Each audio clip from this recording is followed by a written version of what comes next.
also have to ask you about this, too. This story fascinates me.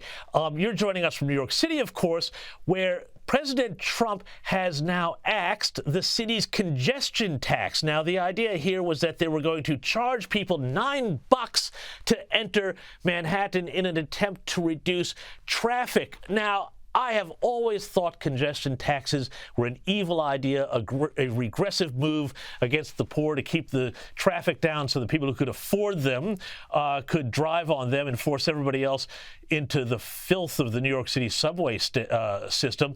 But don't take it from me. As a person who actually lives in New York City, Kelly, what do you reckon, and what has been the reaction of Democrats, and particularly, I think, the state governor, Kathy Hochul, to this idea that Trump is going to swoop in and, God forbid, take a tax off of New York's working class?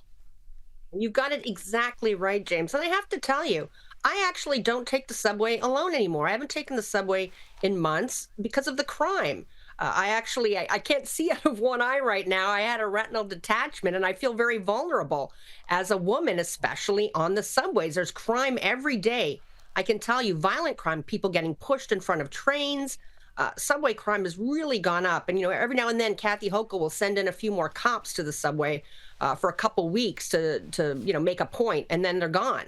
So it's kind of incredible that they are, this congestion tax, and it's actually hurting people like me who there's a fee every time I take a cab or an Uber. And I can tell you, all of the cabbies and Uber drivers I've talked to hate that tax, and I'm sure they're overjoyed it's gone because, again, exactly, it's the working people that it hits the hardest. It's not the rich people who can afford the expensive car services. They can afford, to pay an extra $9 every time they go in and out of Manhattan. It's people like me and, really working class people who need to get to their jobs. Firefighters, teachers, hospital workers. It's just crazy how many normal people this affected. And I have to say, this has made Trump a little even more popular in New York City, the city where he's from.